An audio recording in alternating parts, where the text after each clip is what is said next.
This is Hidden Killers Week in Review. A look back at the most prolific stories of the week.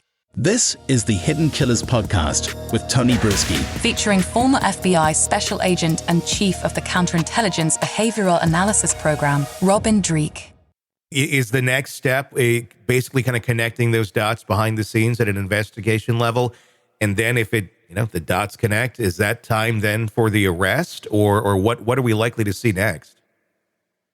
We don't know, because we don't know how far the tendrils are. The next thing you're probably going to see after they collect the evidence, they review all the evidence that they have that they've collected, and which is going to be a lot of digital evidence. They've collected thumb drives, they've collected laptops, they've collected cell phones, hard drives, anything. That's why you see places generally turned upside down. Yeah, so people that are collecting things, especially when they don't want them to be found and there's a lot of shame involved, and you can secrete them and put them on little small thumb drives and hard drives and things. That's why places get turned upside down, because it's very, very hard to find them all. So that's the evidence they're going to be going through. Mm-hmm. And once they go through that evidence, they're going to be looking for potentially other people that are involved. And so they're going to hold off on charges until they do an interview, because maybe they can have him cooperate, or anyone involved there that can cooperate. Because, again, they're going to do their best to go to the root core of where this all happened, where it's transpiring from, and try to get as vast a network eliminated as possible. So I think that's what you're going to see. It's probably some time before there's any charges, because once they actually figure out who all is involved and the depth of which they're involved, that's when you might see some charges. So it's going to take a little bit while, I still think, unless there's a risk of flight. So I don't know. With a case like this and the likelihood that there are other people involved, we're already hearing, names floating around. We're already seeing people trying to distance themselves from Diddy. And I mean, the last 25 years of, him being such a public figure. I mean, the odds are good that we're going to see other people involved. Is that kind of part of it right now with let's not rush in, make the big arrest. Let's just let's watch people squirm a little bit and see where maybe we see the most squirming, and maybe, we need to pay some attention here. It's interesting. In general, I wasn't, as an investigator, even though it was counterintelligence world and spy recruiting, I wasn't someone that's looking for people to be squirming. I don't think that's what law enforcement is doing right now. They're not looking for the squirm. They're looking for evidence. Mm-hmm. They're literally just collecting as many data points. And when you have one person involved, because remember, I told you, if you have one person that is involved in either child trafficking or pornography, it could be anywhere from 6 child victims all the way up to 600. Mm-hmm.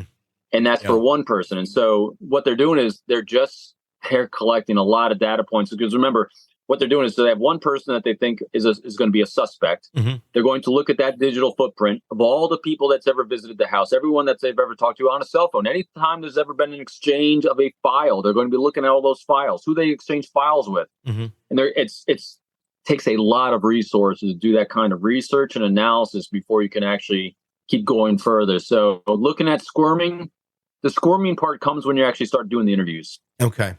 I mean, there are allegations in one of the lawsuits naming Cuba Gooding Jr. As a defendant. Mm-hmm. There's been, as far as we know, as of right now, nobody's raided Cuba Gooding Jr.'s place. I mean, that could be coming at some point. How much of this, the federal investigation, is being based on some of these civil suits that have been brought against Diddy, with these other defendants being named? I mean, is the reason for this investigation sparred by that, or not just that, but the many civil suits that have come against Diddy in the last several years? Well, at some point, you're going to start looking for fire where there's a lot of smoke. Mm-hmm. And I think what you're seeing here is a lot of smoke and a lot of unhealthy behaviors. And so now you have a prosecutor and an investigative team that is kind of, I guess, gotten to the level where they're seeing some fire where there's smoke, mm-hmm. and they've obviously got enough evidence to get probable cause to get search warrants. And so I think that's exactly what you're seeing. Who knows how far deep it's going to go, but I think it's definitely playing. It's also then painting, as we've said before, a behavior arc of a lot of people involved. Yeah. And when you see a lot of unhealthy behavior, it starts you ask yourself as an investigator even more questions. Well, when did this unhealthy behavior start? Because I'm seeing this one instance here. I guarantee you it just didn't start here. It started back here. So how far back do we have to go? Who else was involved back then? So you get a lot of boy, you just this is what makes really complex cases. It does. I mean, it's interesting, and I think hindsight's 2020 on some of this. We're now seeing older videos that were, blatantly put out there. They were public videos. We saw a video of Diddy and Justin Bieber at the age of I saw that. 15. I mean, you look at it, and at the time, we all kind of wrote it off as, it's every 15-year-old's dream. He kind of hinted at it. They can't disclose what's going on.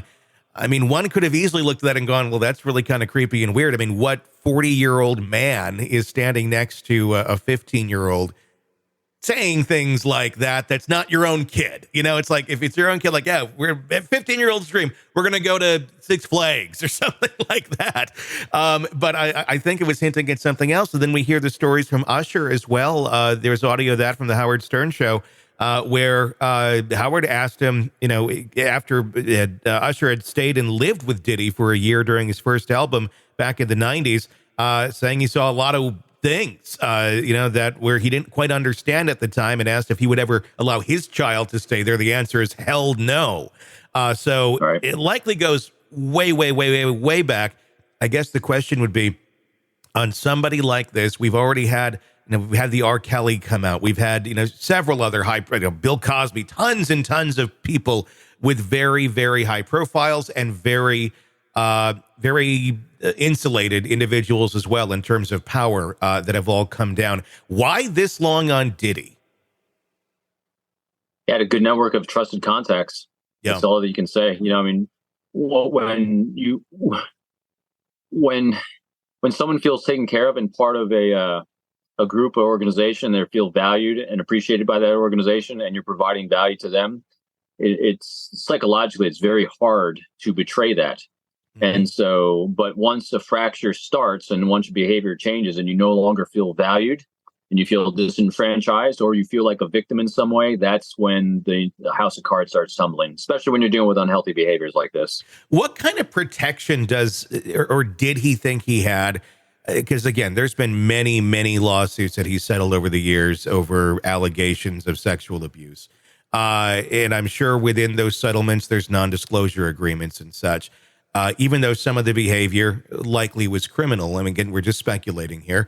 But, does that non-disclosure protect him from criminal liability if one of those victims did want to go forward and say, look, what you did was criminal? I mean, yes, we settled it over here, but I'm going to push this over here as well, because it goes far beyond just you paying me off to go be quiet. Non-disclosure statements are really interesting that you brought it up. Legally, again, I'm not a legal beagle at all. Sure. I've just dealt with them when I've given my own confidential human sources non-disclosure statements. Mm-hmm. And they've asked me what kind of legal ramifications happen if I disclose. And I said, in reality, it's tough.